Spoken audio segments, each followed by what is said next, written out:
გამარჯობა, ეს პირველი არხია თქვენ უყურებთ გადაცემას ამ შაბათ-კვირას, ეს კი იმას ნიშნავს, რომ ამ წუთიდან 2 საათამდე ჩვენ ვიქნებით თქვენთან ერთად. და სიურპრიზი გვაქვს მეთქი ვახსენე წეგან ანონსში და რომელსაც ძალიან მალე გავიგებთ, თუმცა ესე უცებ გასატეხი სიურპრიზი არ არის, ცოტა მოლოდინი ჭირდება ამასთან, ნელ-ნელა გავხსნით ამ სიურპრიზს და მეორე იქნება რუბრიკა, რომელიც აი რამდენი ხანია ჩვენ გადაცემა გვაქვს უკვე, ხო? აი ესეთი საყვარელი რუბრიკა და ესეთი საყვარელი სიუჟეტი, მაპატიოს დანარჩენმა რუბრიკებმა და სიუჟეტებმა, მაგრამ მართლა არ ყოფილა და იმიტომ ეს ჩემთვის ხდება, ეს აი ყველა ჯერზე ასე დაანონსება ორის ხდება ჩემ გასაგონად. ნამდვილად და მე მინდა ვთქვა, რომ ეს არის ჩემი საყვარელი რუბრიკა და ყველას გირჩევთ, რომ ეს უნდა ნახოთ. და შემდეგ ჩვენ რაღაც სიმწვანეებში მოგზაურობთ და არ შეიძლება დავტოვოთ ჩვენი სცენარეები, ყვავილები, ზამთარი მოდის და ცოტა გასაჭირი შეიძლება დაუდგეთ ამ ჩვენ სცენარეებს და როგორ გადაიტანონ ეს ზამთარი, აი ამაზე ვისაუბრებ. კი ბატონო, დღეს ასევე იხსნება თბილისის ლიტერატურული ფესტივალი და რა თქმა უნდა ჩვენ ამ თემას შევეხებით. 3 ქალაქი, უпростоრად ქალაქი არის თემა, ასე ვთქვათ, წლევანდელი კი ამ ფესტივალის და 3 ქალაქი აირჩა, რის ირგვლივაც გაიმართება დისკუსიები, ავტორები გამართავენ დისკუსიებს, ეს არის თბილისი, გორი და ქუთაისი და ვფიქრობ, რომ საკმაოდ საინტერესო იქნება ეს ყველაფერი. ერთ-ერთი ავტორი გახლავთ მწერალი ერეკლე დეისაძე და მასთან ერთად ვიმოგზაურებთ ქუთაისში და ვნახავთ რა არის მისთვის ქუთაისი. მაშ ასე ძალიან საინტერესო ადამიანი უნდა გაგაცნოთ და აი სიურპრიზი მეთქი რომ ვახსენე. ზუსტად იმ სიურპრიზზე მაქვს საუბარი, დარწმუნებული ვარ, ძალიან მოგეწონება თვითონ ეს ადამიანის, თვითონ მისი რუბრიკა კი არა ჩვენთან შემოერთება და რაც უნდა გვითხრას და რაზეც უნდა ისაუბროს და ბევრი რო არ გავაგრძელოთ. პატარა მინიშნებასაც მოგცემთ, რომ შეიძლება ყოველ კვირას ამ ადამიანის ჩართვას დაელოდოთ ხოლმე ჩვენთან ერთად, როცა იქნება ეს ადამიანი და მანამდე ვნახოთ ვიდეო.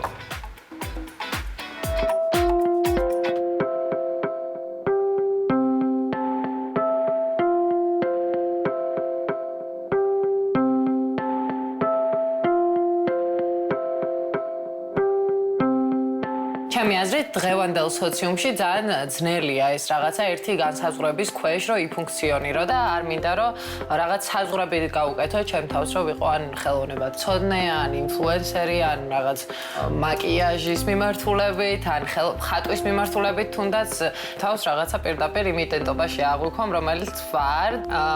ადამიანი, რომელსაც აქვს ბევრი ინტერესი, ყავს მეგობრები, აქვს თავისი რაღაც გზა ცხოვრების, რომელიც უნდა გაიაროს.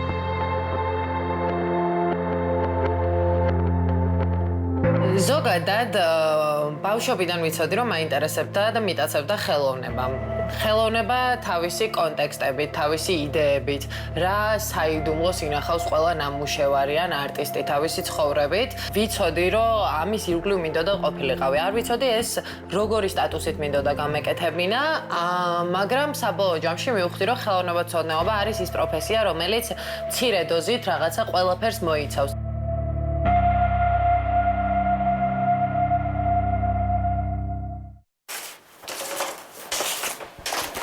უნივერსიტეტის გაგრძელების პერიოდში ვფიქრობდი, რომ შეიძლება გაგრძელდეს ან ამერიკაში, ან ინგლისში, ქვეყნებში, სადაც ნამყოფი ვარ, თუმცა გამიშთა მე სამი ალტერნატივა, სორბონის ალტერნატივა, რომელიც არის საფრანგეთში და ვიფიქრე, რომ რადგან ეს კულტურა ჯერ არ გამომიცდია და იქ განათლებაც არ მიმიღია, გადავწყვიტე, რომ გადავსულიყავი პარიზში და უკვე იქ დავამთავრე უნივერსიტეტი.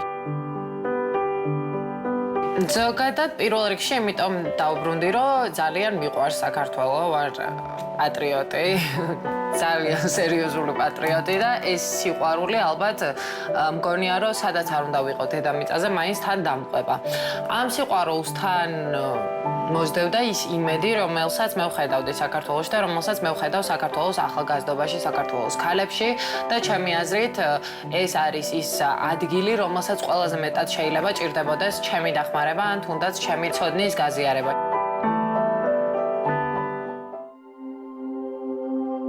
ადრე ჩემი ხელოვნება იყო უფრო პოლიტიკური, როცა მქონდა დრო, რომ ეს ყველაფერი დამეგეგმა, გამეკეთებინა, ამეწყო ისეთი კომპოზიციები და ისეთი მესიჯი მომეტანა, როგორიც მინდოდა. შემდეგ უკვე რაღაც ცხოვრებაშიც გადავედი ისეთ ფაზაზე, როცა შემიპყრო რაღაც ფოთვებმა, დეპრესიამ და უკვე ხელოვნება გახდა ჩემთვის რაღაც იარაღი, რომ მოვრეოდი ამ შეგრძნებებს და შესაბამისად ჩემი ჩემი ნახატების ჟანრიც უფრო შეიცვალა ავტოპორტრეტებზე, რაღაცა განცდებზე, ქალურ განცდებზე და ჩემს ტკივილებზე, რომელსაც იმ წამს განვიცდიდი და აი ეს თემებია, რომელიც მოიცავს დღეს ჩემს ხელოვნებას, რომელსაც ვქნი.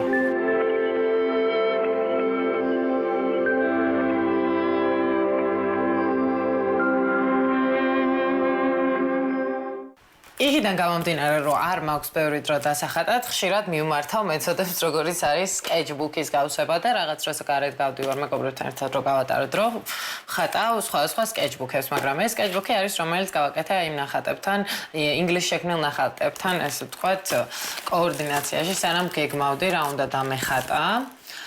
და წიგნი არის ეს საბჭოთა პერიოდზე, რომელიც გადავაკეთე ჩემს sketchbook-ად. ეს არის ინდოეთში მოგზაურობის დროს, მაგალითად. სადაც ჩემი ოცნება იყო ბავშვობიდან ინდოეთში ქორწილში მოხვედრა და ავისრულე ეს ოცნება.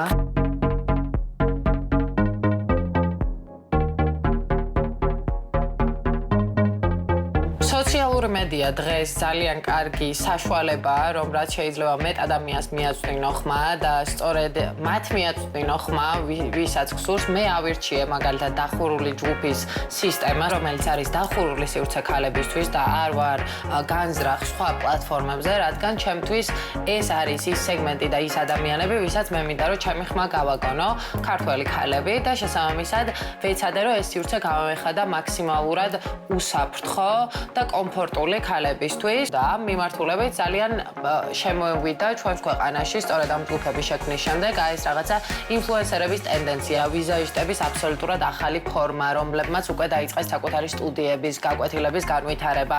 ამის გარდა რაღაცა შეიქმნა ბიზნესები ქალების მიერ.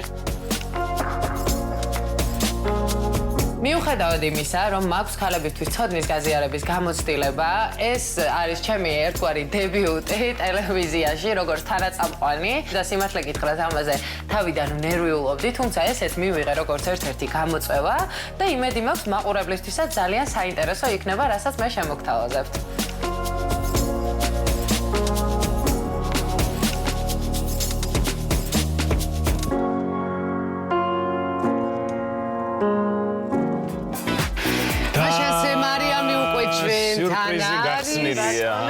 გილოცავ დებიუტს, მარიამ, ფეხბედნიერი იყოს შენი მოსვლა და შემოერთება ჩვენ გუნდთან, ჩვენთვის. მე მინდა გითხრათ, რომ მარიამის დიახაც სწორედაც, რომ ჩემო გიორგი ყოველ კვირას ჩვენთან ერთად იქნება და ძალიან საინტერესო თემებს გაგვატეთ. ნამდვილად მე მინდა მაყურებელს ვუთხრა, რომ ჩვენ დიდი ხანია უკვე გვინდა მარიამთან თანამშრომლობა, უკვე პირველი სეზონიდან და რაღაცნაირად მოხერხდა ეს ახლა და ძალიან მიხარია, შევახსენებ მაყურებელს, რომ მარიამი არის ხელოვნებათმცოდნე და ჯგუფ Glam Factory-ის დამფუძნებელი და ახლა უკვე ჩვენი თანაწამყვანი. და ყოველ კვირა ძალიან საინტერესო ამბებს მოგვიყვება. ძალიან გვიხარ, რაღაც დაბადების დღის სიმღერა. ეხლა რაღაც სიმღერა ყეთილი იყო შენი მოგბრძანების სიმღერა რო იყოს, გიმღერებდი აუცილებლად, მაგრამ ეხლა ეს მაყურებელს აინტერესებს ალბათ რა თემებზე ისაუბრებ, რა იქნება ის სიურპრიზები, რაც ელოდება შენგან მაყურებელს და ზოგადად რას წარმოგვიდგენ შენს რუბრიკაში. ძალიან დიდი მადლობა. პირველ რიგში მე ძალიან მიხარია თქვენთან შემოერთება და იმედი მაქვს რომ მე შემოგთავაზებთ საინტერესო თემებს. ეს თემები იქნება ხელოვნების, მაკიაჟის, ქალების ირგვლივ და ყველა ის თემა, რომელიც კაცების ირგვლივაც რა თქმა უნდა და ყველასთვის ჩვენი ყოველდღიურობისთვის საინტერესო თემები. იმედი მაქვს მეც იგივენაირ საინტერესო თემებს შემოგთავაზებთ, როგორც თქვენ აკეთებთ ამას და ეჭვიც არ გვეპარება. დიდი მადლობა და მიხარია მეც რომ აქ ვიქნები ყოველ კვირას თქვენთან ერთად. აბა მოდი გადავიდეთ დღევანდელ თემაზე. დღეს რა მოგვიტანეთ? დღეს მოგიტანეთ საინტერესო თემა, რომელიც ეხება მაკიაჟის ისტორიის განვითარებას პირველი ადამიანიდან დღემდე. ანუ ვიწყებთ ნოლიდან. ვიწყებთ ნოლიდან. სხვადასხვა დიმიტრისთან მაგის საშუალება გვაქვს, რომ ისტორია გავიცნოთ და აქ მაკიაჟის ისტორია და რაღაცა სილამაზის ისტორიაში გავიცნოთ. და დღეს მოგიყვებით ზუსტად როგორ იცვლება ამ სილამაზის აღქმა საზოგადოების შეცვლასთან ერთად და რას ისმევდნენ ქალები და რატომ ამას ეს გვაძლევს ზუსტად იგივენაირ სოციალურ და კულტურულ კონტექსტ ეპოქაზე, როგორიც თუნდაც არქიტექტურა, ამ ფერწერა და ამას მივხვდებით უკვე ამის მოყოლის განმავლობაში და ვეცდები რომ ქრონოლოგიურად მოგიყვეთ იმისთვის, რომ კარგად გავყვეთ, ასე ვთქვათ, მაკიაჟის ისტორიას და როგორ მოვიდა ის დღეს ჩვენამდე. პირველი ადამიანი, ნეანდერტალიანელი კაცი, ვიცით, რომ იყენებდა ტალახს და სხვა მცენარეებს იმისთვის. კაცმა დაიწყო ეს? კაცმა დაიწყო, კაცის დაწყებული. აკიაჟი არის კაცის დაწყებული. კამუფლაჟი. კამუფლაჟი და ამას მიზანი, როგორც ჩვენ თქვი, იყოს სწორედ კამუფლაჟი, იმისთვის, რომ კარგად ენადირათ ცხოველებზე, მაგრამ ამავდროულად მათ ჯეროდათ, რომ ცხოველის სხვადასხვა ნიშნის იმიტაციით ისინი იძებდნენ ამ ცხოველის ძალაუფლებას და ემსგავსებოდნენ მას. ეს დაიწყო პირველმა ნეანდერტალიანელმა კაცმა, მაგრამ შემდეგ უკვე ვიცით, რომ სხეულის აქცენტირების საშუალებით მაკია კოსმეტიკური საშუალებების გამოყენება დაიწყეს ეგვიპტელებმა და ამის ძველი მაგალითები არსებობს. რაც ბევრი სხვა რამ. რაც ბევრი სხვა რამ ზუსტად და ამის მაგალითები არსებობს ძველი წელთაღრიცხვით 3000 წელს უკვე, როცა ისინი იყენებდნენ და კოლისგან და ჭიანჭველის კვერცხების დანაყრის მეთოდით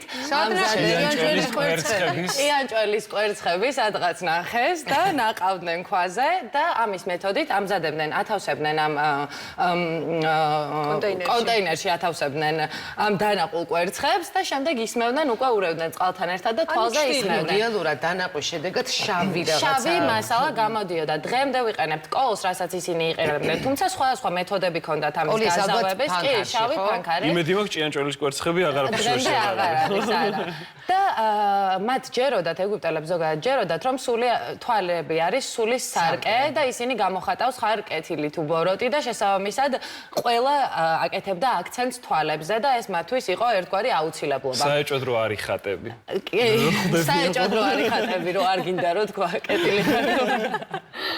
და შემდეგ ამ პერიოდში უკვე მათ დაიწყეს ძველი წელთაღრიცხვით 1500 წელს პაპირუსისგან დაიწყეს უკვე ასაკობრივი პრევენცია ლაქების მოშორებისთვის სხვადასხვა დამატენიანებლების დამზადება და შემდეგ უკვე მესოპოტამიელმა ჯარისკაცებმა ამ სხვადასხვა დამატენიანებლებით დაიწყეს ვაჭრობა, მაგრამ ამასთან ერთად მათ ზეითუნის ზეთით და სხვადასხვა ელემენტებით შექმნეს ზეთები, ცნობილი ზეთები, რომელიც ყველა ჩვენგანს მოაქვს ეგვიპტიდან, რომელიც დღემდე სუვენირია ეგვიპტის და ამბობდნენ, რომ იმ პერიოდში იმდენად ძვირად ფასობდა ეს ზეთები, რომ თვითონ ფულზე ძვირიც კი იყო, როცა ვაჭრობის პერიოდში ამ ზეთებით ვაჭრობა.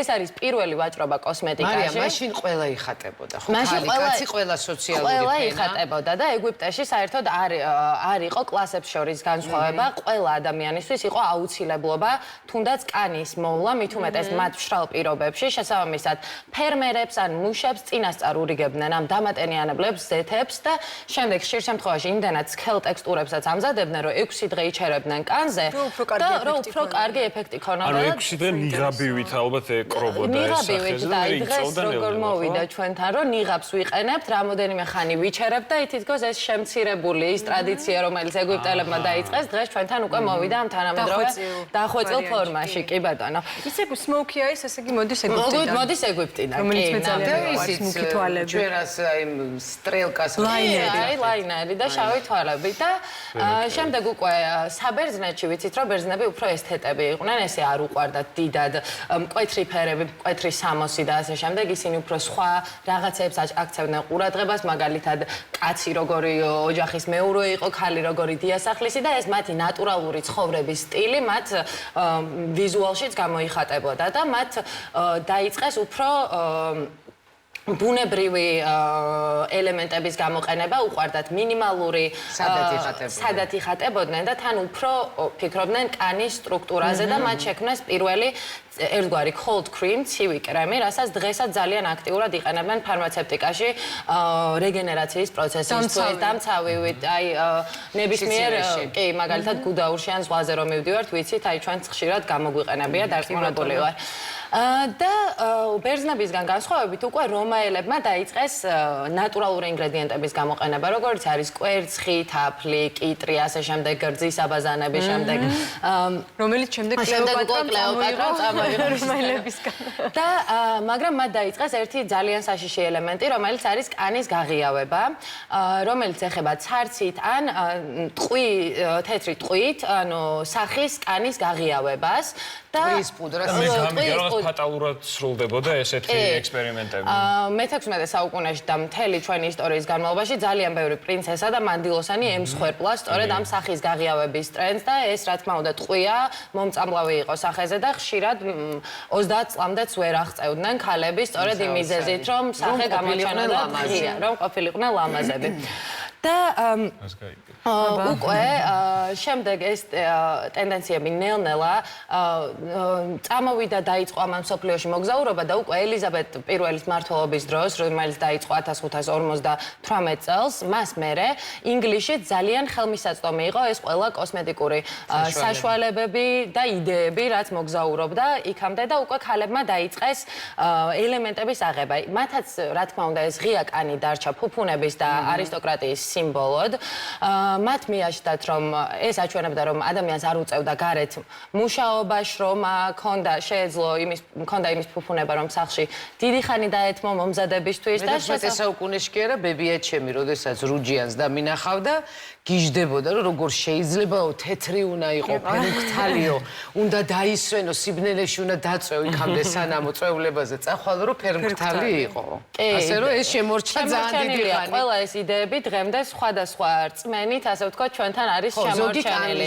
კანს უფრთხილდება და ამიტომ არის რუჯება და თეთრი მაგალითად კი და ძალიან კარგი გადაწყვეტილება ნამდვილად და შემდეგ უკვე ამ ელიზაბეთ პირველის მმართველობის დროს ინგლისში ქალებმა დაიწყეს აი ეს სახის გაფერმქრთალება, მაგრამ აი ეს წითელი ლოყები დარჩა ერთგვარ ტენდენციად, იყენებდნენ სხვადასხვა მეწამურის რაღაც მაგალითად ნერწყვთან გაურევდნენ მეწამურს და ისე ისმევდნენ სახეზე, ან იჩქმეტავდნენ სახეს და ლოყებს და ეს იყო მათი მეთოდი, რომ თუმცა ალბათ ეს მთელ ევროპას მოედო, ხო ინგლისიდან? ეს მთელ ევროპას მოედო და სინამდვილეში იმ პერიოდში არ ითვლებოდა ეს თავის მოვლა და ამაზე დიდი დროის დახარჯვა, ცუდ ტონად პირიქით საფრანგეთში მარი ანტუანეტა დედამისთან წერილშიც იწერებოდა, რომ მე ვიბანხელებს და ვისმევ ტუჩსაც მთელი მსოფლიოს წინაშე და ეს ნიშნავდა, რომ ის ყოველი მომზადების წინ, ყოველი დღის დასაწყისში შემოვიდოდა ერთი დამხმარე, მოუმზადებდა მას ბაზას და შემდეგ უკვე შემოდიოდნენ მაყურებლები და მისი 5 დამხმარის გუნდი და ერთგვარი დღევანდელი, არ ვიცი, Fashion Week-ის მაგალითად მოდის კვირაული. კი, ყველა რა თქმა უნდა ეს გენერალურ პუბლიკას ესე არ შეეძლო დასწრება, მაგრამ კონკრეტული არჩეული ადამიანები ვინც იყვნენ, რამდენი ხანი გრძელდებოდა ეს? შეძლებოდა ეს გაგრძელებულიყო 6 საათით და ემზადებოდნენ ესე ყოველ დღე. იწყებდა დაახლოებით. აი, ნამდვილად არ ვიცი. მარი ანტუანეტას დღის გრაფიკი, მაგრამ ალბათ დილიდან ადრე იწყებდა და უკვე ყველა ესწრებოდა მას როგორც კი ერთგვარ პერფორმანსს და დღეს აი რო უყურებთ თუნდაც backstage ჩანაწერებს მოდის კვირეულებიდან თითქმის იგივე პროცესია, სადაც უყურებს დამკვიდრებულია ეს მომზადების პროცესი, როგორც ერთგვარი პერფორმანსი. და ამ დროს უკვე დაიწყო კოსმეტიკის გამოყენება როგორც ერთგვარი სიმბოლიკა და ქალებმა დაიწყეს სიმბოლოების დახატვა სახეზე, დახატვა არა. მეჯლისებზე რა ხდებოდა? მეჯლისებზე ქალებმა დაიწყეს ქოქოსის კანისგან გამოჭრა სხვადასხვა ფორმების და ხანდახან ეს ფორმა შეიძლება ყოფილიყო გული და გული მაგალითად მარცხენა ლოყაზე ნიშნავდა რომ შეხარ თავისუფალი და მარჯვენაზე პირიქით რომ შეხარ დაკავებული და ეს იმდენად აქტუალური იყო რომ ქალები გიორგის მარჯვენაზე მე მარცხენაზე და წამოვიღე ლაინერის სურვილის შემთხვევაში ვისაც გინდათ და ლიზა სიამოვნებით ნახეთ ან ხალი მაქვს აქა და შეგიძლია ხალზე პირდაპირ გამიგულო ხალი გული აქედან პირდაპირ წვეულებაზე აქედან პირდაპირ მეჯლისზე აი ხალზე და პარალელ და ეს ელემენტები იმდენად აი როგორ გეხდება საწავიდე გამიშვით გამის მოგიფიქრებთ და ამ პერიოდში ეს იმდენად აქტუალური იყო, რომ ქალებს პატარა ჩანთაც კი მიქონდათ ამ მეჯლისებზე, რაშიც სხვა ფორმები მიქონდათ გამოჭრილი და სურვილის განწყობის შეცვლის შემთხვევაში ისინი გამოიცვლიდნენ მარტივად იმ შეიძლება მარცხენა მხრიდან გადაეტანა მოწონებოდა და გადაეტანა მარჯვენაზე. ან იქ არ მოწონებოდა და გადაეტანა მარცხენაზე და შემდეგ ესეთ სიმბოლოებიც არსებობდა, რომ მაგალითად ახლოს თვალთან თუ ქონდა მთვარე, ეს ნიშნავდა, რომ ძლიერი khali იყავი და მოკლედ ყველაფერს ჰქონდა თავისი იკონოგრაფია ამ სახის სიმბოლოებში, რომელიც იყო ქოქოსის კანისგან გამოჭრილი. ერთი ადამიანი მეორეზე კითხულობდა აი ამ სახეზე მიწეპებს. კაცები დაუკარგეთ. ანუ გქრებიან კაცები. კაცები აქტიურად აგრძელებდნენ ტყვის წასმას სახეზე, თეთრი სახის ესთეტიკას და შემდეგ ამ პერიოდში უკვე ეს შუა საუკუნეების რწმენები, როცა წავიდა და შემოვიდა რენესანსი ზოგადად და რენესანსთან ერთად დაბრუნდა ჰუმანიზმი, ინდივიდის მნიშვნელობამაც წამოიწია წინ და შესაბამისად ადამიანებმა დაიწყეს საკუთარ გარეგნობაზე უფრო ფიქრი. ამ პერიოდში ყველაზე მეტად გვაქვს ეს სარკეების გაყიდვა და ამ დროს დაიწყო ესე მასიურად სარკეების გამოყენება. მაგრამ ლამაზი ჩუქურთმებიანი ოქროსფერი სარკეები, მაგრამ ამ პერიოდში ასევე დაიწყეს ადამიანებმა საკუთარ გამოხატულებაზე ფიქრი და ეს იყო ძალიან მნიშვნელოვანი, იმიტომ რომ კარგიც იყო ერთის მხრივ ეს და ცუდიც. ეს იყო პერიოდი, როცა ქალებმა უკვე დაიწყეს ძალით სისხლდენა იმისთვის, რომ უფრო ფერმფრთალი გამოჩენილი იყვნენ. ეს ფერმფრთალობა ჩვენამდე მოვიდა, ეხლა უკვე დღეს ცოტათი დამთავრებულია, იმიტომ რომ პირიქით დღეს რაღაც ფუფუნება ერთგვარი, როცა მივდივართ დასასვენებლად და შეგვიძლია იმის ფუფუნება გვაქვს, რომ ქალაქიდან გავიდეთ და ცოტათი დავირუჯოთ ნორმების ფარგლებში, თუნდაც დაცვით. არ არის გამორიცხული, რომ მობრუნდეს სხვათა შორის ეს ყველაფერი. აი, არ ვიცით, ეს ბრუნავს ყოველთვის და დამცავს ვისვამ, რომ მაინც არ მეტყობა. მეც 50-იან ვცდილობ, რომ წავისვა და შემდეგ უკვე ამ პერიოდში დაბრუნდა ეს ქალებმა დაიწყეს შხამის ჩასმა თვალებში იმისთვის, რომ უფრო მეოცნებე ელფერი ქონოდათ აი ამ რაღაცა საათესლი ჯირკვლების გასაფართოებლად და მოკლედ ბევრი ექსტრემი იყო იმ ფორმების, რაშიც ქალები მიდიოდნენ იმისთვის, რომ ლამაზი და მოწონებული გამოჩენილიყვნენ. და შემდეგ რაღაცა ტენდენციები იყო, რომელიც აუცილებლად უნდა გაგეთვალისწინებინა იმისთვის, რომ ყოფილიყავი სასურველი. იმისთვის, რომ სასურველი და ლამაზი ყოფილიყო. ყოფილიყავი და ეს იყო ძალიან მნიშვნელოვანი, იმიტომ რომ რა თქმა უნდა იმ დროს ქალებს არ ჰქონდათ ბევრი სხვა ალტერნატივა და აქტივობა, რითიც შეეძლოთ რომ დაკავებულიყვნენ და ეს ცოტათი აჩვენებს იმ პერიოდის, ასე ვთქვათ, იმ პერიოდის სოციუმსაც, მთელი ენერგია მიდიოდა აი ამ რაღაცა ვიზუალის. საქმე რო არ გაქვს, რა შხამს რო ისხავ თვალებში არ ვიცი. ესეც გამიგია ეგეთი. ნუ არ ვთქვა. აგის მეტი საქმე ვარა. და უკვე შემდეგ აი ამ საფრანგეთის და ინგლისის სამრეწო რევოლუციასთან ერთად უკვე აი მეორე ხარისხოვანი გახდა ეს ყველაფერი და წინ წამოიწია ისეთმა ასპექტებმა, როგორიც არის პირადი ჰიგიენა, სისუფთავე, ეს იკუთვნებოდა ვულგარულად და იმ რაღაც კოსმეტიკაზე დიდი დროის და თანხის დახარჯვა. შესაბამისად, შემოbrunდა ეს ნატურალური ინგრედიენტები, როგორიც არის ნებისმიერი ნატურალური ინგრედიენტი და ჩვენი კანის ბუნებრივი სტრუქტურის უკეთ გაუმჯობესება და ეს გახდა უკვე მათი მიზანი. შესაბამისად, აი ეს კანის მოვლის პროცედურები უკვე, რომელიც ეგვიპტელებმა და რომაელებმა კარგად გვასწავლეს გაუმჯობესებული ფორმით, აი მე-18 საუკუნის შხამებისგან განსხვავებით, მე-19 საუკუნეში შემოვიდა ამ ინდუსტრიულ რევოლუციებთან ერთად. დაიხვეწა ალბათ მე-20. პირიქით სასარგებლო გახდა უკვე ეს ყველაფერი, ხო? კი, და კანისთვის და რა თქმა უნდა, ეს ჩვენ ინდუსტრიალიზაციასთან ერთად, რა თქმა უნდა, ჩვენი კანის სტრუქტურაც ამ გარე დაბინძურებასთან ერთად უფრო შეიცვალა, შესაბამისად ადამიანებს უფრო მეტი პრობლემა გაუჩნდათ, რისთვისაც მიხედვა დაჭირდათ და უკვე თეთრი ტყვია ამ პრობლემებს ვეღარ გადაჭრიდა სახეზე და შესაბამისად რაღაცა ახალ მეთოდებს მიმართეს, მაგრამ მე-20 საუკუნე უკვე ხასიათდებოდა ყველაზე დიდი გათავისუფლებით ამ მიმართულებით, ვიცით, ყველა ეპოქას, ყველა ათიანებს, 60-იანებს, 70-იანებს აბსოლუტურად ახასიათებს თავისუფალი გამოხატულება და სხვა რადიკალურად განსხვავებული ერთმანეთისგან. დღეს მოვედით უკვე იმ ადგილას, სადაც ქალებს არ გვაქვს ცენზურა ამ მიმართულებით. შეგვიძლია ვიყოთ ისეთი, როგორიც გვინდა რომ ვიყოთ, შეიძლება ეს იყოს უმაკიაჟო ან პირიქით ძალიან დახატული ან ძალიან ექსპრესიული ამ ჩვენს ვიზუალში. თუმცა ყველა ეპოქიდან ძალიან კარგად ვხედავთ, როგორ გვაქვს ყველა ეპოქიდან ჩვენი რწმენები და რაღაცა გემოვნების მიხედვით რაღაცები შემოტანილი. მარიამ, დღეს თუ არის რაიმე ბრჭყალებში მოდას რო ეძახიან, რომ აი რაღაც თუ არის ეგრე რა ტრენდული, რასაც იყენებს აი უმრავლესობა. დღესაც როგორც მაშინაც რაღაც პრესის განვითარებამ უკვე აბსოლუტურად სხვანაირად განავითარა ეს ინდუსტრიაც, იმიტომ რომ იქაც ცნობილი ადამიანები მაშინაც იყვნენ ერთგვარი სელებრიტები, რომლებიც ამ ტრენდებს აწესებდნენ იხსნენ პუბლიკისთვის და დღესაც იგივენაირად რო ვიფიქროთ თუნდაც კაილი ჯენერზე, კიმ კარდაშიანზე, რომელმაც ყველაზე სწრაფად ზრდადი მაკიაჟის ფირმები ააშენეს უკვე ერთ წელში. იგივენაირი ტენდენციები იყო მაშინაც და სამწუხაროდ ძალიან ცუდი და კარგი მხრივაც ვითარდება ეს ყველაფერი. მაგალითად, ეს ტუჩების დაბერვის მეთოდიკა, რომელიც კაილის ჰქონდა და ბევრ გოგოს სავალალო შედეგები მოუტანა და მაგრამ შემდეგ განავითარა მან ასევე ძალიან კარგი მაკიაჟის ფირმა და გახდა პირველი მილიარდელი, ახალგაზრდა მილიარდელი. და მოკლედ დღეს ვხედავთ როგორი აქტუალურია მაინც ეს თემები. ტენდენცია არის უკაცრავად რო გაწყვეტინებ გიორგი, რომ აუცილებლად ეს განსაკუთრებით იგრძნობა ჩემთვის ჰოლივუდში. აუცილებლად უნდა იყოს სულ ახალგაზრდა.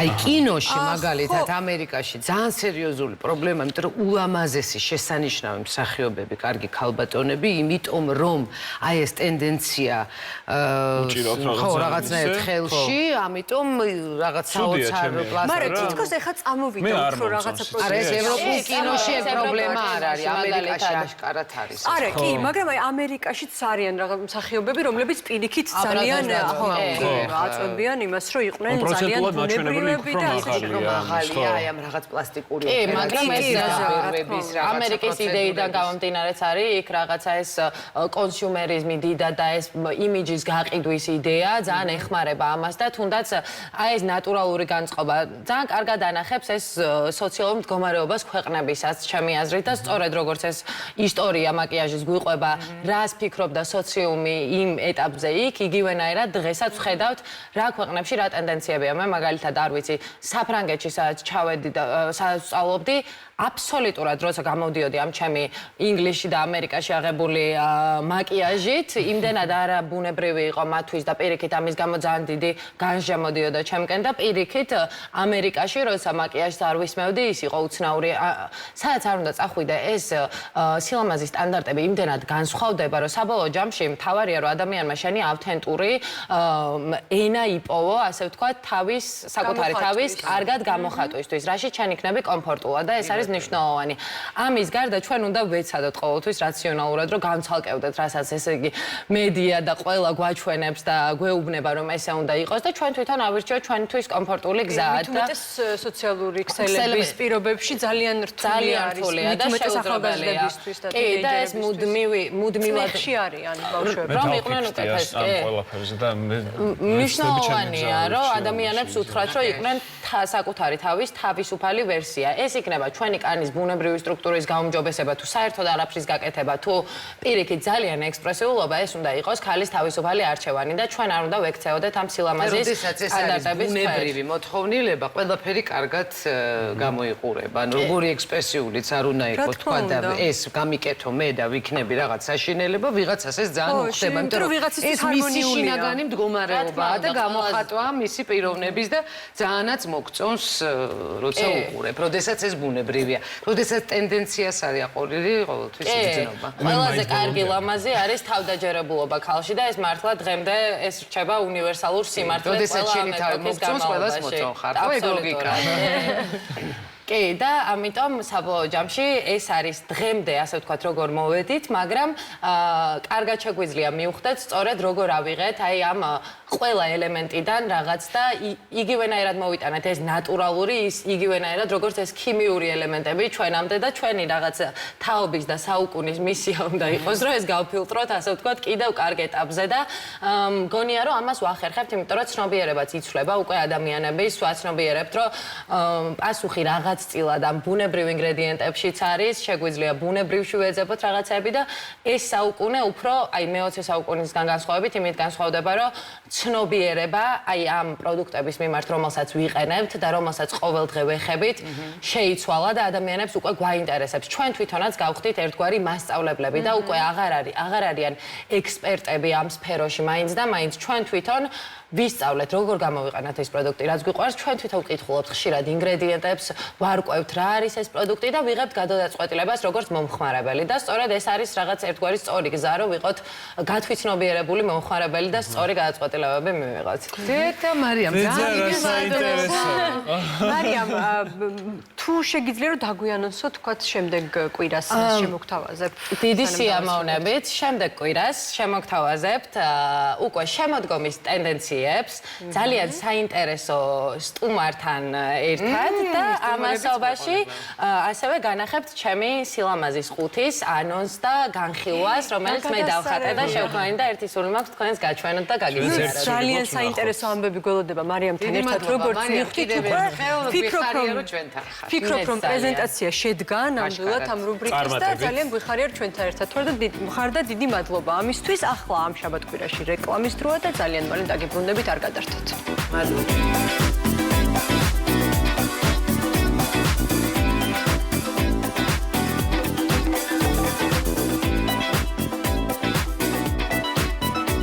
დავბრუნდით პირდაპირ ეთერში გადაცემა ამ შაბათ-კვირას ისევ ხვდებით. ძალიან მიხარია რომ ძალიან საინტერესო ამბები გველოდება წინ და ეხლა მინდა გითხრათ რომ რაც უკვე ლიკუნამ აღნიშნა თბილისის ლიტერატურული ფესტივალი იხსნება დღეს.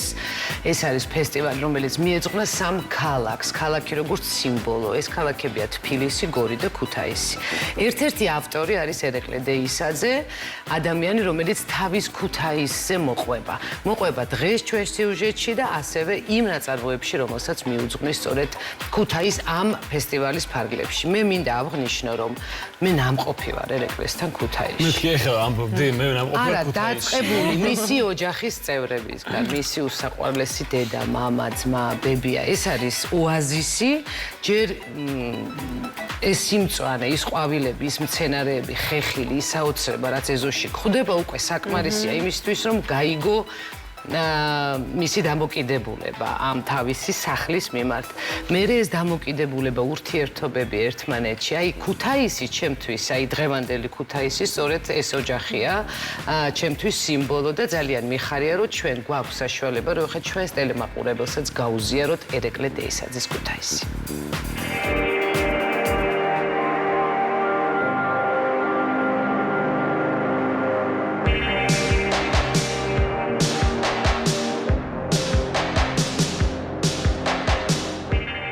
ის გაქცევა მინდოდა აქედან, როცა ამ ქალაქში სწავლობდი და უნივერსიტეტში სანამ ჩავაბარებდი, მაგრამ უკვე როცა თბილისში წავედი, ამ დისტანცირებამ მომცა სწორი ანალიზის საშუალება, იმიტომ რომ სხვა რაღაცები დავინახე, გადაფასდა რაღაც გარკვეული ღირებულებები. დრომ მოკლედ ყველაფერი თავის ადგილას დაალაგა და როგორც ხდება ხოლმე, შემდეგ უკვე ამ სხვაობით ხვდები და ნამდვილ სახელს არქმევ, ხო, რა არის შენთვის ეს ქალაქი და რითი არის გამორჩეული. ამ ქალაქს აქვს თავისი წესრიგი, რომელშიც ის წლების განმავლობაში თავს ძალიან კომფორტულად გრძნობს და მისი მულტიისტორიულობით გამოირჩევა. ჩემთვის ქუთაისი არის ხასიათი და მენტალიტეტი. მენტალიტეტში გულისხმობ განსხვავებულ თვისებათა ერთობლიობას. პრინკტიციანი და პაულოს ზეგლიად.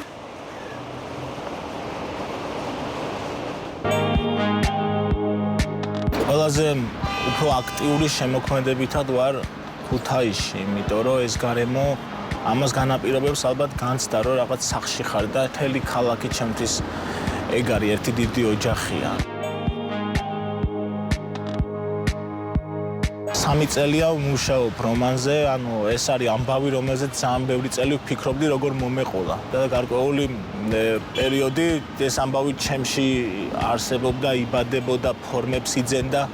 აი პანდემია რო დაიწყო, მაგ პერიოდში უკვე მიუახლოვდი იმენას, რა ენითაც ეს ამბავი უნდა მომეყოლა და უკვე თითქმის ფინალში ვარ, უკვე წლის ბოლომდე მორჩები ამ რომანს და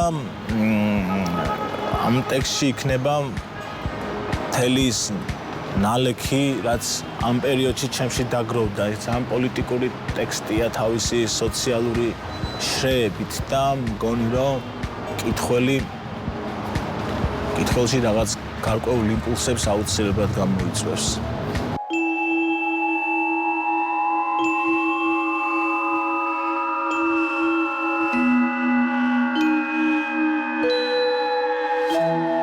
ეს არის ქუთაისის პირველი კლასიკური გიმნაზია, სკოლა, რომელიც მე დავამთავრე.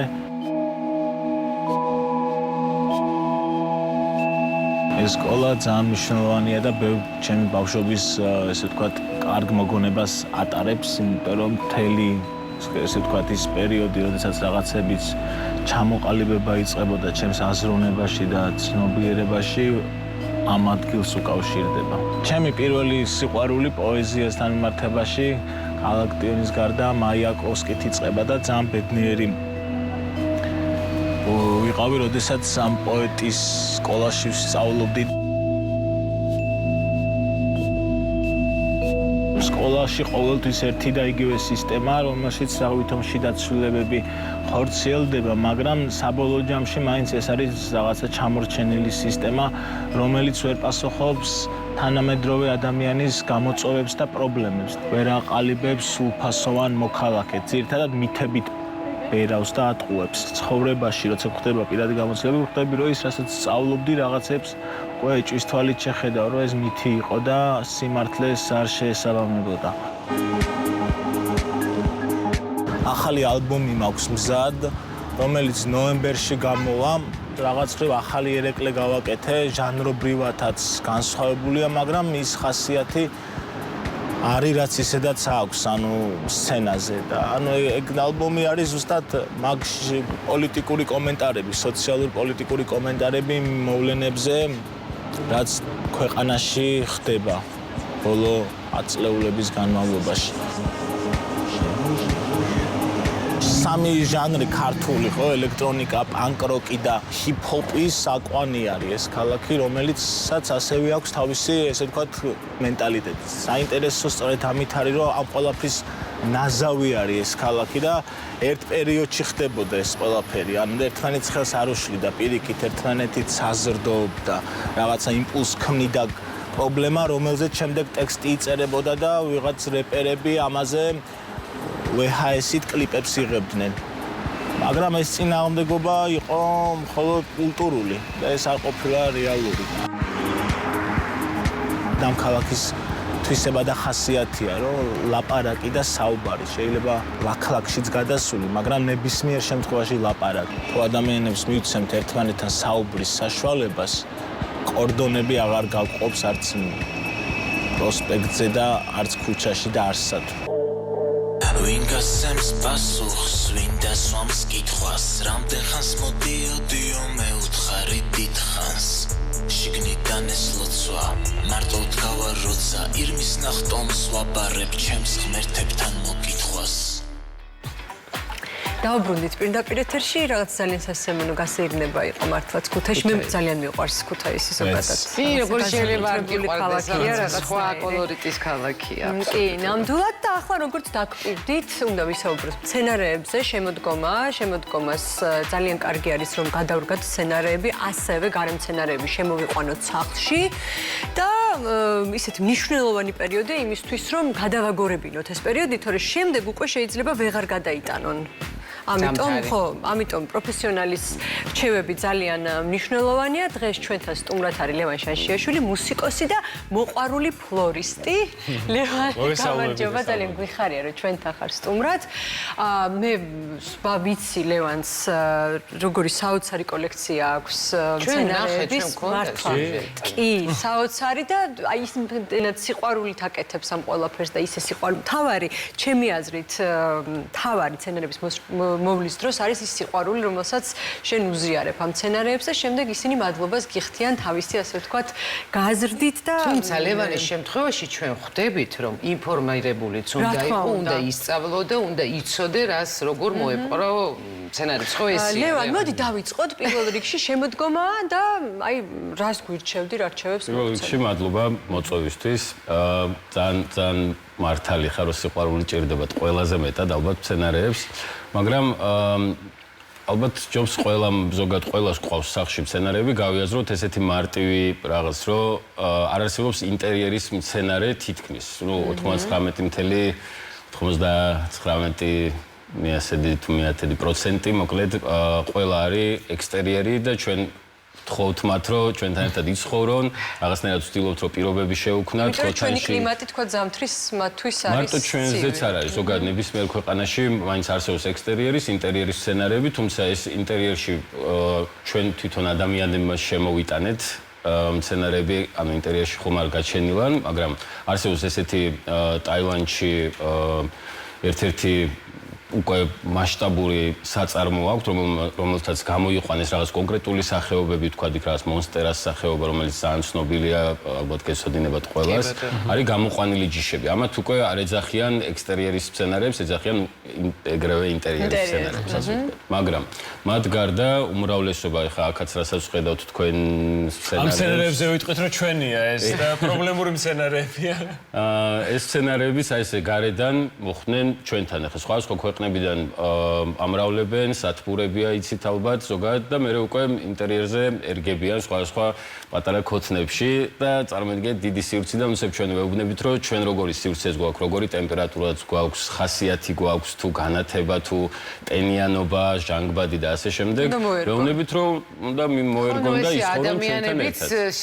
გარედან შემოვიდნენ სახში და შემოიტანეს თან ის რაც უყვარდა და რაც ბუნებრივი გარემო იყო და შესაბამისად ალბათ რაღაცნაირად უნდა სპეციალურად მოვამზადოთ. ხო ის მცენარეები, რომლებიც თქვათ, აივანზე გვაქვს, ან ეზოში გვაქვს და მე რაღაცნაირად გვინდა რომ ზამთარი ვითომ ჩვენთან ერთად გადაიტანონ და თბილად იყვნენ. აი რაღაცა სპეციალური სცენარები ალბათ ჯობს რომ ექსტერიერში დავტოვოთ, ანუ რომელიც ჩვენ კლიმატს უძლებს, ასე ვთქვათ, თბილისზე თუ ასაუბარი ან ზოგადად საქართველოზე ჩვენთან ისეთი თბილისის შემთხვევაში ვიტყვი, ყინვები აქ არ არის, რომ -10 და ქვემოთ კიდე ჩამოდიოდეს, თუმცა ეს სცენარები საერთოდ ვერ უძლებს დაბალ ტემპერატურებს.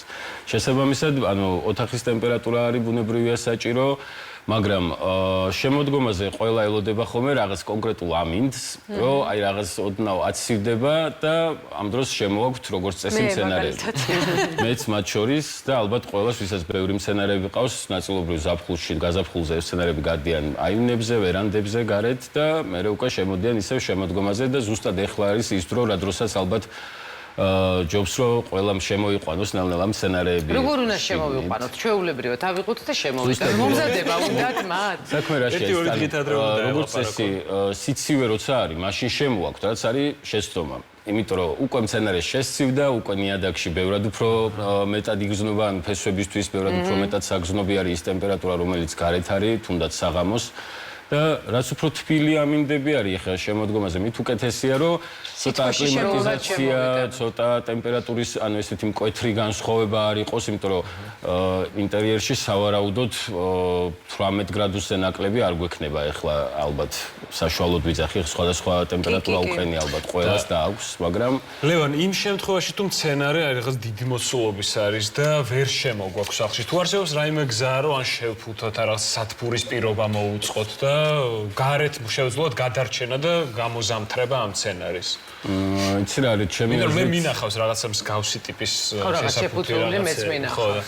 ეს ალბათ უკვე ესეთი ზამთრის ბაღს რო ეძახიან, როგორც წესი, ანუ სხვა საშუალებებით შეიძლება რა თქმა უნდა აივნის შეფუთვა იქნება ეს თუ კონკრეტულად სცენარის გარშემო, მაგრამ მაინც უმჯობესია შემოყვანა. მე მაინც მე მართალი ხარ, ქალაქის გამწვანებაშიც კი მინახავს ხანდახანში. არის რაღაც კონკრეტული სახეობები, რომლებიც, მაგრამ არა მხოლოდ მაგიტო იფუთება, შეიძლება გარე შემთხვევაში არის, როდესაც მცენარეებს ამუშავებენ სხვადასხვა მავნებლებზე, საერთოდ არ არის საჭირო რაღაც კონკრეტული მცენარის თქვა დამუშავება და იმას რომ ან არ გადაედოს თუ მავნებლები ყავს გარშემო ყველას.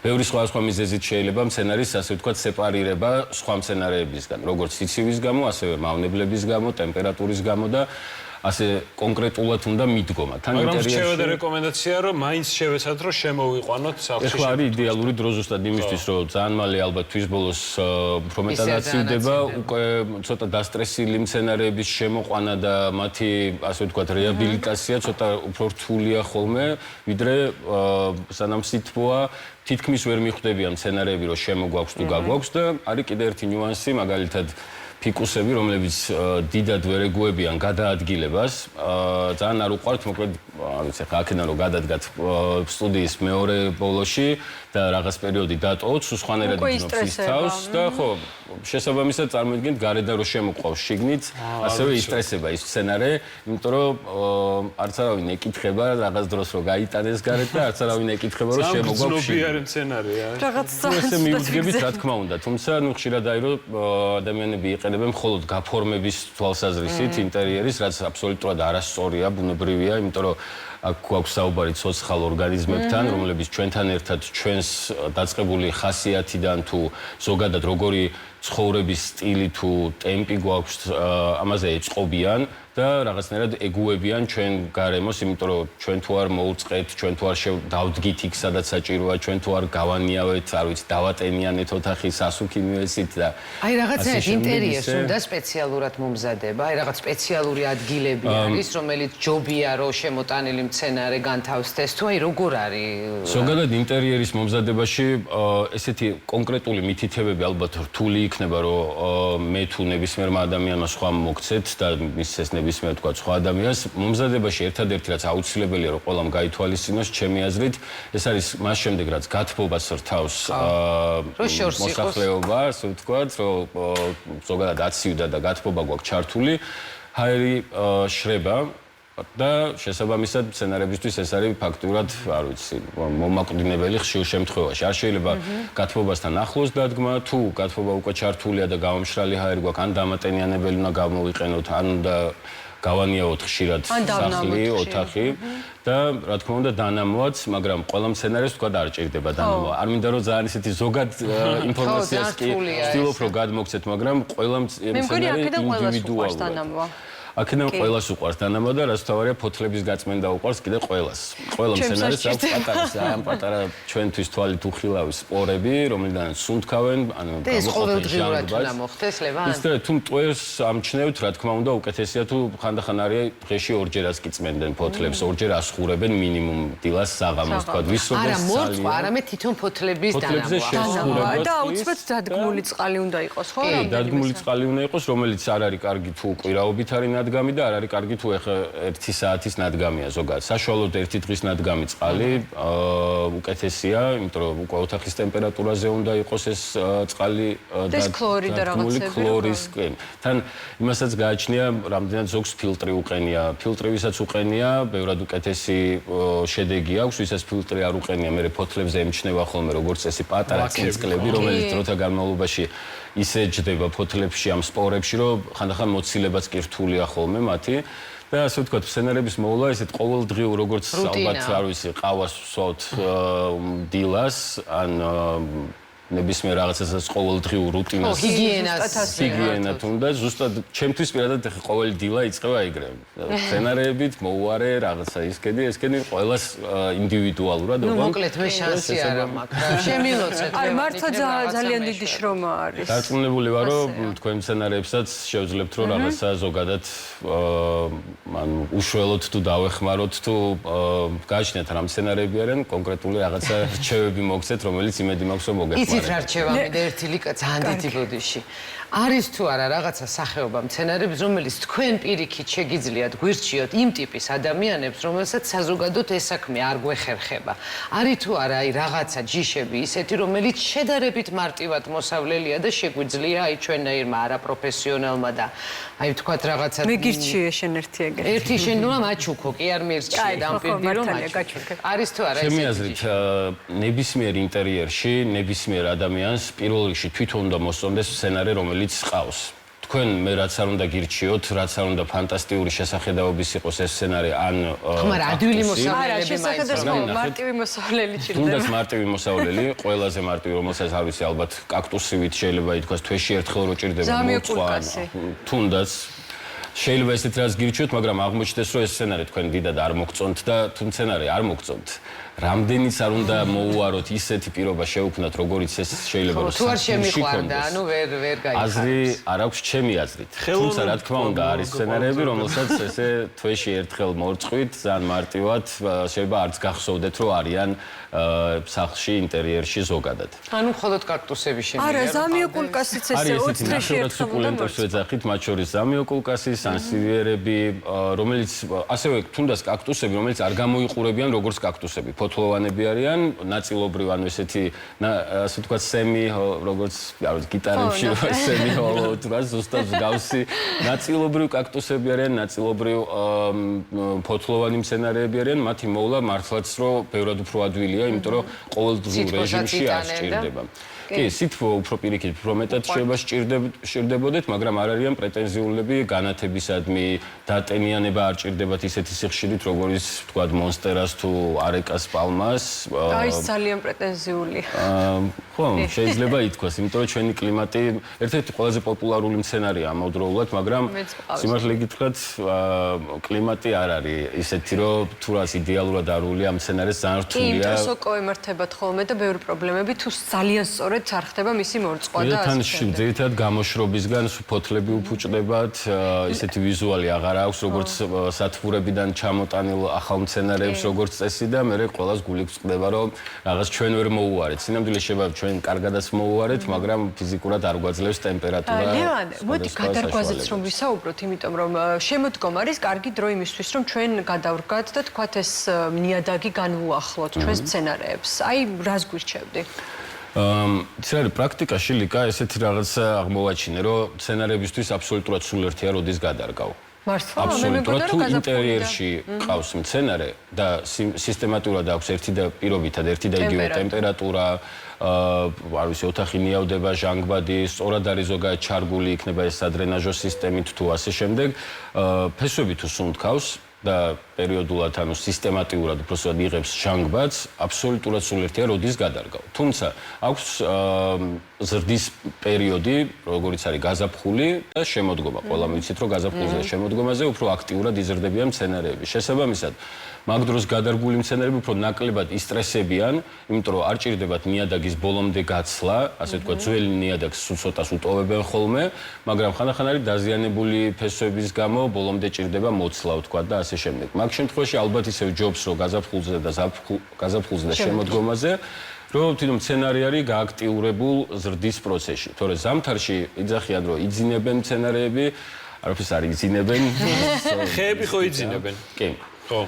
ანუ გულისხმობ ხა აქ არის საუბარი კონკრეტულად ტროპიკულ მცენარეებზე, რომელიც ინტერიერში შემოვიტანეთ და ეს მცენარეები ნამდვილად მიუხედავად იმისა, რომ ცოცხალი ორგანიზმები არიან, თუ პირობებს უქნით, ვერ ხვდებიან გაზაფხულია, ზაფხულია, შემოდგომა. ეს სასუქები არის ძალიან მნიშვნელოვანი ყველა სეზონზე. ხო, გადარგვის პერიოდში რაღაცა სხვა ნაირად უნდა სასუქებს მოხმარება, აი ზამთარში რაღაც სხვანაირად უნდა გავამდიდროთ, თუ ამასაც არ აქვს მნიშვნელობა სეზონურად? ამას აქვს უკვე მნიშვნელობა, გადარგვისას აბსოლუტურად სხვა სასუქი გამოიყენება, არ ვიცი ხა რამდენად საჭიროა რომ კონკრეტულად დავასახელო რაღაც სასუქების თქვათ სახელწოდებები, არსებობს ბევრი სხვადასხვა ზოგადად სხვა მაღაზიებში, მაგრამ არსებობს ესეთი სხვაობა, თხევადი სასუქი და არათხევადი სასუქი. შესაბამისად, გადარგვისას შეიძლება გამოყენება ისეთი სასუქების, რომელიც ნიადაგშივე ერევა და მარტივად 5-6 თვის მანძილზე ხანდახან არის სამთვიანი მოქმედების ვადაც აქვს და ერთწლიანი თუ არ ვთქვი. ხანდახან მზაც არის ხოლმე აი სასუქებნარები მიწად.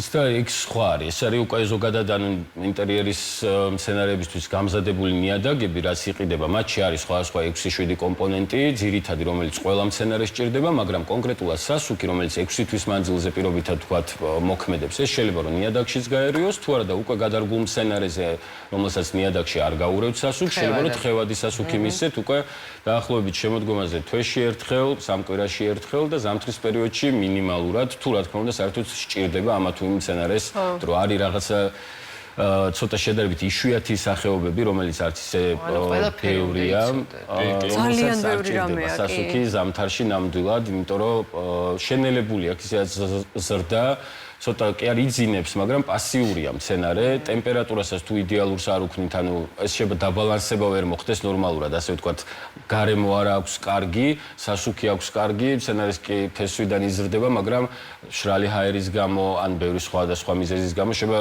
ვიზუალურად აბსოლუტურად სხვა შედეგი მივიღოთ. სხვა შორის აი გათბობის გამო ჩემ მცენარეს რაღაცა ცოტა შეუყვითლდა ფოთლები და მე სასუქი მივეცი ცოტა ხშირად დავნამავ ხოლმე და ამ ხრივ გამოსწორდა სიტუაცია, რაღაც ფერზე მოვიდა და მაგრამ სხვათა შორის ყვითელი ფოთოლი ყოველთვის მაგის ბრალი არ არის. შეიძლება ზედმეტი მორწყვისგანაც იყოს და პირიქით ნაკლები და ძალიან რთულია მაგის გაგება. მანდ ესეთი პატარა მოკლედ თითო ლევანი ყველა ოჯახს ვისაც მცენარეები უყვარს.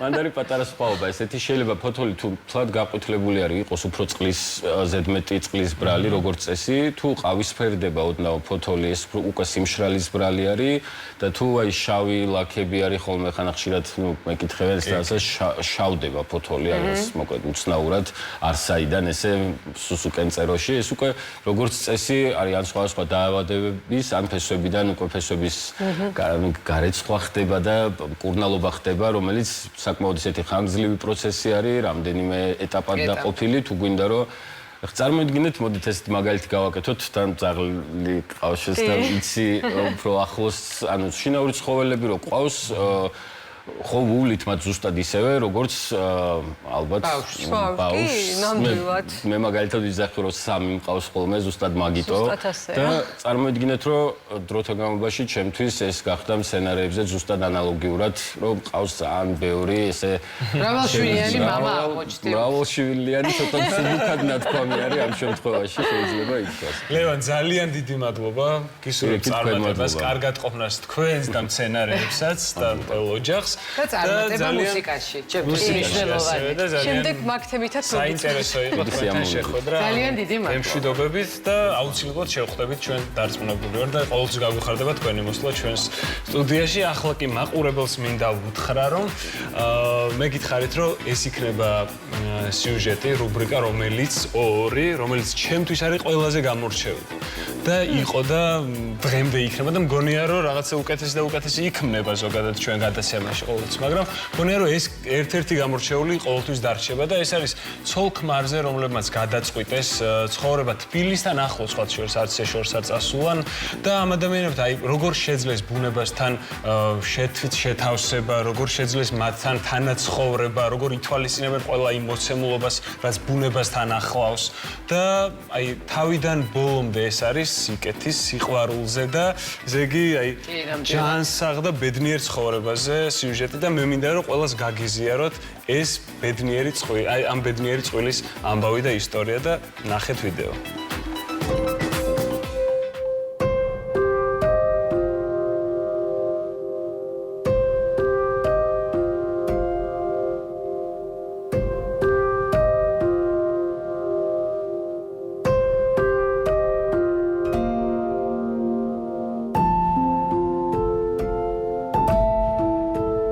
ფოთოლცვენის რობაი. ზღაპარია ბურიანი და ბუნება გადარჩენა. ეტა ვიყო მეწმინდია, რომ ვიცოდე მისი ენა. იწურება შემოდგომა, მეფიცხები ბუხრის სითბოს. მოგონებებს მიფერადებს, სევდიანი ფოთოლცვენა.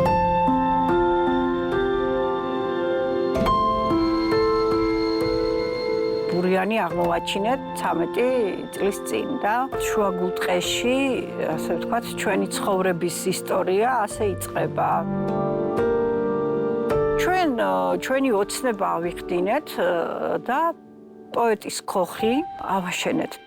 ქოხში არის ძალიან ბევრი წიგნი, რა თქმა უნდა დაიწერა არაერთი რობაი.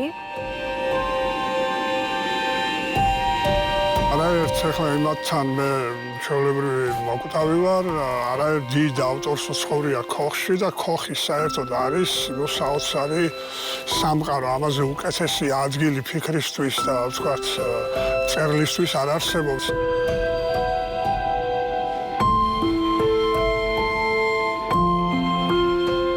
ჩემი სამაგიდო წიგნი ეს არის ჰენრი დევიდ თოროს უოლდენი, ანუ ტყეში ცხოვრება, რამაც მიბიძგა მე რომ აი მანამ საერთოდ რა თქმა უნდა რომ მეცხოვრა ტყეში და ჩემი წიგნები ვთქვათ აქ დავწერეთ ძირითადად ამ წიაღში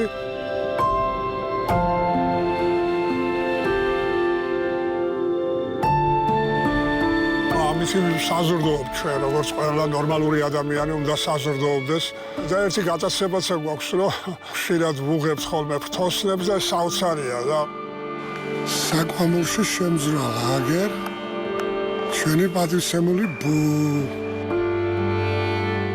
რამდენიმე ხნის წინ აი აქვე ტყეში შველი გადამეღობა დედაშველი იყო ულამაზესი ძალიან ბევრი ციყვები არიან ყავას მიირთმევდა მელია ჩაისეირნებს რაღაცა უცნაური თავგადასავლები ჩვენთვის საინტერესო და რომანტიკული ხდება ამ ტყეში მანამ რომ თქვა შველი გადამეღობაო ალექსანდრე საჯაიას ლექსი გამახსენდა საღამოთის შველი გადამეღობა 7 წელიწადს მაძებნინა ყალიო და ასე შემდეგ მოკლედ ბუნება ეხლა რა უნდა თქვა რაც არ თქმულა ბუნებაზე და მაგრამ ამოუწურავია მაინც ყოველთვის რაღაც ნახავ ხოლმე ისეც განუმეორებელს და ახალს და ამოუცნობს და ამოსაცნობს და გუში ვხეტიალობდი და აი შინდი არის უამრავი ტყეში და ჩემთვის ვფიქრობდი მეთქი ახლა ვისაც ბუნებაში ჩამოყრილი დამწიფე შინდის თუნდაც ერთი შინდის გემო აი ბუნებაში ხეტიალისას არ გაუსინჯავს იმან ალბათ ნაკლებად იცის მეთქი ჩვენი მიწა-წყლის ფასი რა იმიტომ რომ სხვა განწყობა გეუფლება როცა ხარ ტყეში და ხეტიალობ და აი ვთქვა თუნდაც ეს იქნება სოკო ეს იქნება ვთქვა კენკროვანი თუ ეს იქნება ვთქვა მარჟალო თუ პანტა სავსეა ტყე ნუ გაძლევს უხვად რა უშურველად გთავაზობს ტყე რა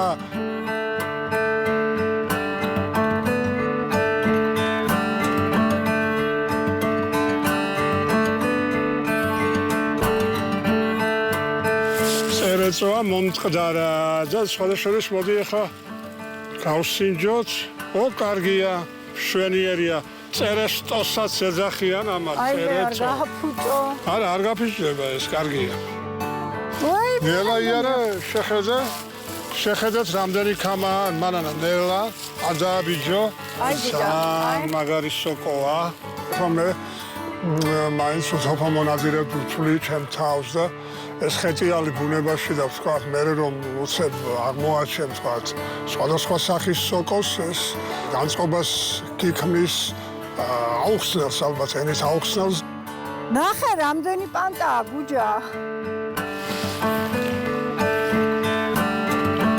აუ ძალიან გემრიელია ისეთ კაი კომპოსტ მოხარშავ ბუნებაა ყველაფერი რა აქედან ძალიან ახლოს გავაკეთეთ ესეთი ღია სივრცე, ტყის ბიბლიოთეკა.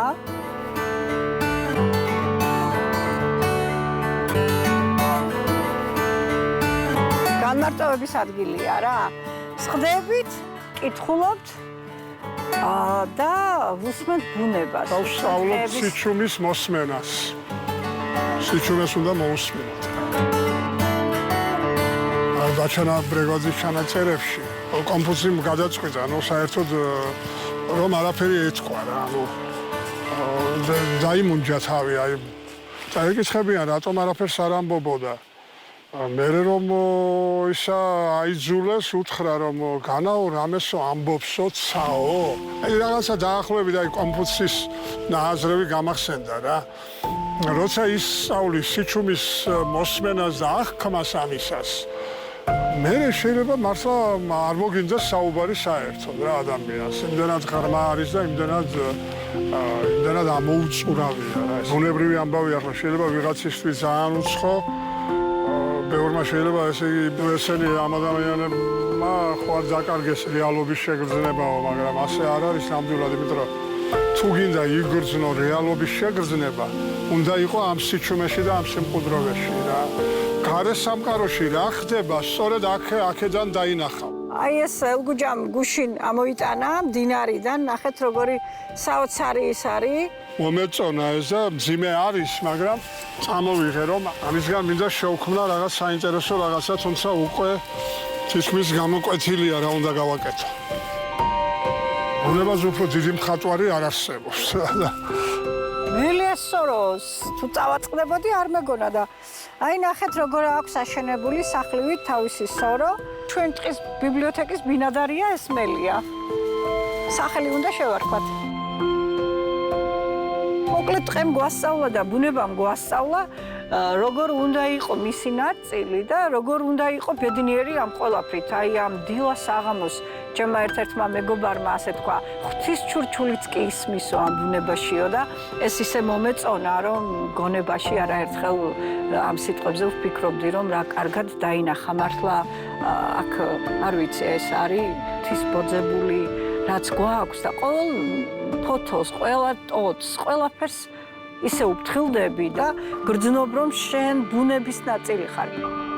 ესმა ძიძმა მწერალმა ჟან კოკწომ ბრძანა რომ ადამიანს პლუს ბუნება უდრის ხელოვნებას. ძალიან მოკლედ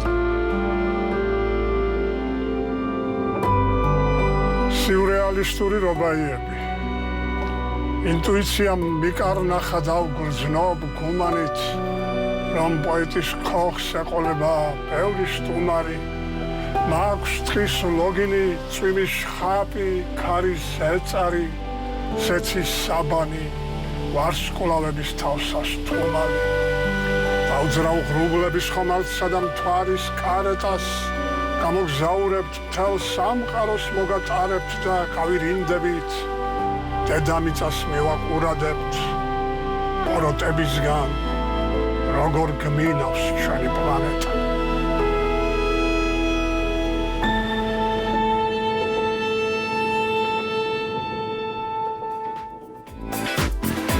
მართლა შესანიშნავი იყო გიორგის ადამიანები კი არ გეუბნებოდი. აი იცი რა არის ასე აკეთილშობილებს ბუნებასთან ახლოს ყოფნა ადამიანებს მართლა ასეა არა ასეა მაგრამ მიხმურები როგორ შემიძლია არა ვარ ცუდი ადამიანი არა დედამიწა აი ლიზა მისეთი სახით შემოქმედა ესეთი სიმშვიდე მართლა აი ესეთი სიმშვიდე რაც ამ ადამიანებს ჰქონდა ძალიან იშვიათად ხვდები და შენ ხვდები რომ ყველანაირად გაწმენდილი ხდები ეს მიხვდი აი როგორ ამბობს ხო რომ აი სიჩუმის მოსმენა უნდა ისწავლო და მე საერთოდ ლაპარაკი შეიძლება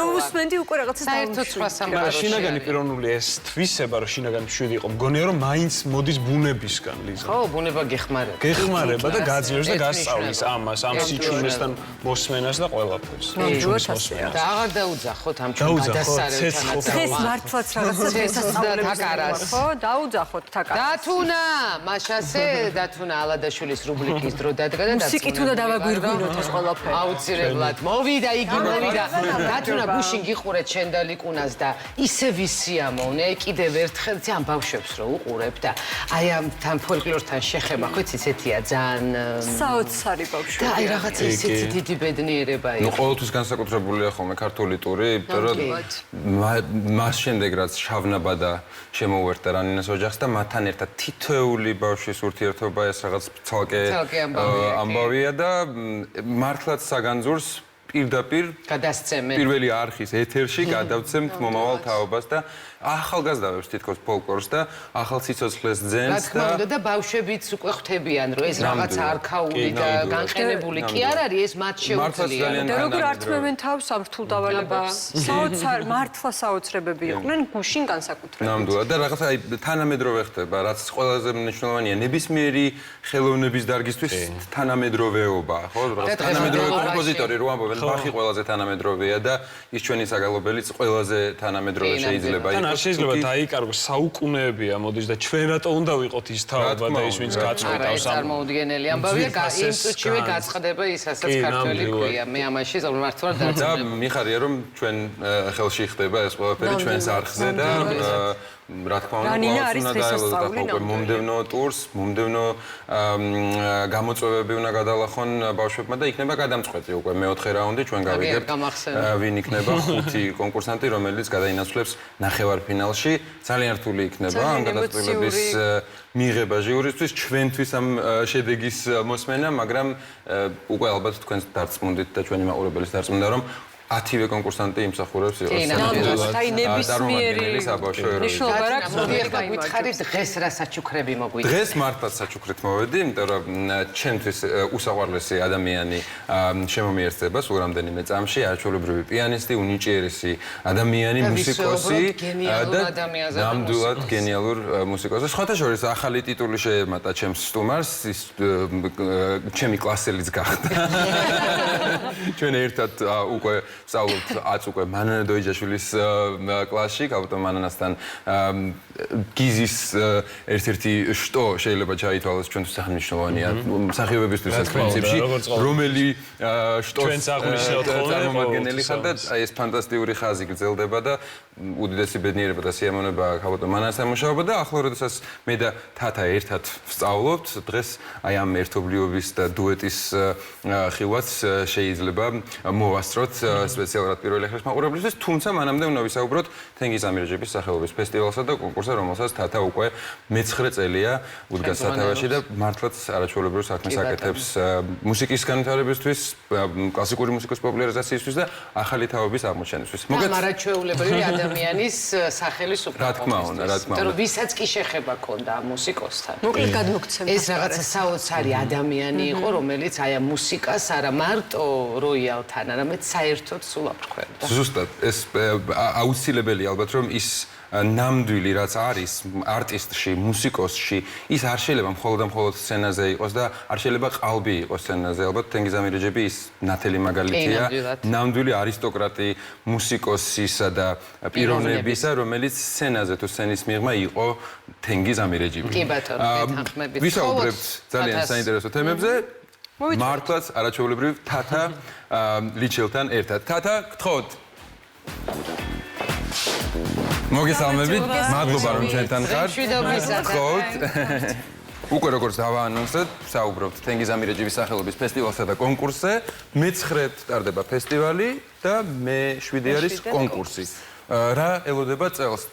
ბევრი ბარიერების გადალახვა მოგიწიათ, ვიცით, მაგრამ ტარდება ფესტივალი, ტარდება 2 ნაწილად, იქნება საფესტივალო დღეები თბილისშიც და იქნება საფესტივალო და საკონკურსო დღეები ბორჯომში, როგორც ვიცი. კი, იცი რა, ნამდვილად აი განსაკუთრებული მნიშვნელობა შეიძინა აი ამ 2 წლის განმავლობაში კიდე ამ კონცერტების ჩატარებამ, ბატონი გიზის კიდევ ერთხელ გახსენებამ, რაზეც არ დავიღლები ლაპარაკით და ძალიან კარგად იცით რა როგორი იყო, რა დამსახურება აქვს ჩვენი მუსიკალური კულტურის წინაშე, რომ თაობები აღზარდა და მართლაც ისეთი სტილი დანერგა შესრულების, რომელიც არის განუმეორებელი და რომლის მსგავსი ძალიან იშვიათად შემხედრია სხვა ქვეყნებში. და ძალიან ბედნიერი ვარ, რომ აი მიუხედავად ესეთი რთული სიტუაციისა, მაინც ბოლო 2 წლის მანძილზე შევძელით და ვატარებ და რა თქმა უნდა აქვე რომ არ ვახსენო სანამ პროგრამაზე და მონაწილეებზე ვიტყვი უფრო დაწვრილებით რომ არ ვახსენო მხარდამჭერები ვისი დამსახურებაც არის იმიტომ რომ მართლა ეს რთულ ვითარებაში ჩვენთვის შემსრულებლებისთვის მსმენელისთვის და ახალგაზრდა თაობისთვის რომელზეც კიდევ ვიტყვი მოგვიანებით განსაკუთრებული მნიშვნელობა აქვს და უღრმესი მადლობა საქართველოს კულტურის ახალგაზრდობის სპორტის სამინისტროს, თბილისის მერიას, ბორჯომის გამგეობას, Crown Plaza-ს ეს ხალხი ყოველთვის აი პირველი ფესტივალისა და კონკურსის დაარსების პირველი დღიდან მხარში გვიდგას და უღრმესი მადლობა მათ. რაც შეეხება პროგრამას, ესე იგი ფესტივალი დაიწყება თბილისში, გაიხსნება 23 ოქტომბერს, უკვე შემდეგ კვირას, კონსერვატორიის დიდ დარბაზში. არაჩვეულებრივი პიანისტი ჩაიკოვსკის და კლივლენდის კონკურსების ლაურეატი ალექსანდრე გინძინი ჩამოდის, რომელიც მეორედ არის ჩვენი ფესტივალის სტუმარი და ძალიან ისეთ საინტერესო პროგრამა გვექნება, რომელიც არა მხოლოდ მუსიკოსებიც, არამედ ყველასთვის ძალიან სასიამოვნო მოსასმენი უნდა იყოს შუბერტისა და რახვანინოვის ნაწარმოებები ორ როიალზე. მეორე დღე 24 ოქტომბერი დაეთმობა ჩვენივე ბორჯომის კონკურსის ლაურეატებს. წინა კონკურსების კი ჩვენ რამდენჯერმე გქონდა მსგავსი კონცერტი და ყოველთვის განსაკუთრებული შეგრძნებაა ჩემთვის პირადად, იმიტომ რომ რაღაცნაირად აი ბატონი გიზის სახელობის კონკურსს წარმოადგენენ. და ორივე ახალგაზრდა, რომელიც დაუკრავს 24-ში, ძალიან კარგად არის ცნობილი ჩვენი საზოგადოებისთვის, სანდრო გეგეჭკორი და ანა ხიცტელმაშოვა, არაჩვეულებრივი ახალგაზრდა პიანისტები. 26-ში უკვე ბორჯომში გადავინაცვლებთ და Crown Plaza-ს დარბაზში ჩატარდება გიგი პიანომენის კონცერტი, რომელიც გახდათ ბატონი გიზის ერთ-ერთი აღზრდილი და ყოველთვის მუდმივი მონაწილეა ჩვენი ფესტივალის და გიგის ფენომენი აქვე მინდა რომ ჩაგეჭრა არის მართლაც საინტერესო იმ მხრივ რომ ის იყო უნიჭიერესი კლასიკური პიანისტი, რომელსაც მე მახსოვს მაშინ როცა აზლეთში ვსწავლობდი ბატონი გიზის კლასის კონცერტებზე ან გიგის მაშინ ჭიპაშვილის კონცერტებზე იყო რაღაც მარტო დღესასწაული და ახლა მის ახალ ამპლუაში და ახალი სასცენო სახელით ის ძალიან ბევრი ადამიანის გულს იპყრობს და სწორედ რომ ამ პროგრამით წარსდება ის ბორჯომში. და 29-ში დახურვაზე დავითალადაშვილის კონცერტი. რას მელაპარაკე? ამას გვიმალავდი? ნამდვილად არაჩვეულებრივად ნიჭიერი ადამიანი. ესე კი, აი რო არ გაუსვა ხაზი ამ ფაქტსაც არ შემიძლია რომ არიან მუსიკოსები, ადამიანები, ვინც მუდმივად აი ჩვენი ფესტივალის და კონკურსის ერთგული მუსიკოსები არიან, ნუ გიგის თავისთავად ხა ვერც ვიტყვი, იმიტომ რომ ბატონი გიზის სახსტილია თავისთავად, მაგრამ შენ ბექა გოჩიაშვილი, ვაკო შიუკაშვილი, ეს ადამიანები, რომლებიც ყოველთვის ჩვენს გვერდით არიან და ყველა პირობებში, ყველა სირთულის მიუხედავად ყოველთვის გვილამაზებენ ამ ღონისძიებებს. წარმოუდგენელია თათას უთხრა უარი თუ კი რაიმე შეგიძლია და რა თქმა უნდა დიდი პატივია მის ნებისმიერ წამოწყებაში მონაწილეობის მიღება და ასევე ორმაგად საპასუხისმგებლო და სასიამოვნო, როდესაც თენგიზ ამირეჯიბის სახელი ქვია ამ ყველაფერს და რაღაცა დოზით ჩვენც თითქოს ნაწილი ვხდებით იმ წმინდა ადგილისა, რომელსაც თენგიზ ამირეჯიბის კლასი ერქვა და ჩვენც ვსწავლობთ თქვენგან პატარ-პატარა დეტალებს, რაც მართლაც არის საგანძური. თუნდაც ის ფაქტი, რაც თენგიზმა თავის ჩანაწერებში, თავის მოსწავლეებთან მუშაობით დატოვა, ეს მართლაც წარმოუდგენელი საჩუქარია ჩვენი ქვეყნისთვის. აი შენ ახსენე, ხა ერთად ვსწავლობთ დოქტორანტურაში და ჩემი სადისერტაციო ნაშრომის თემასაც სწორედ ბატონი გიზის საფორტეპიანო სკოლა წარმოადგენს, იმიტომ რომ ძალიან საინტერესოა ჩემთვის აი სიტყვებით იყოს გადმოცემული ის, რაზეც ყველა ჩვენგანი ვისაც შეხება გქონია ბატონ გიზისთან, ყოველთვის ფიქრობთ, მაგრამ რაღაცნაირად აი არ ყოფილა ეს პროცესი. ვიდრე სიტყვებით გადმოცემდა, პატარა ფრაგმენტი მოვისმინოთ რევაზ ლაღიძის რონდო ტოკატა, რომელსაც მხოლოდ და მხოლოდ თენგიზ ამირეჯიბი ასრულებს ასე ფანტასტიკურად.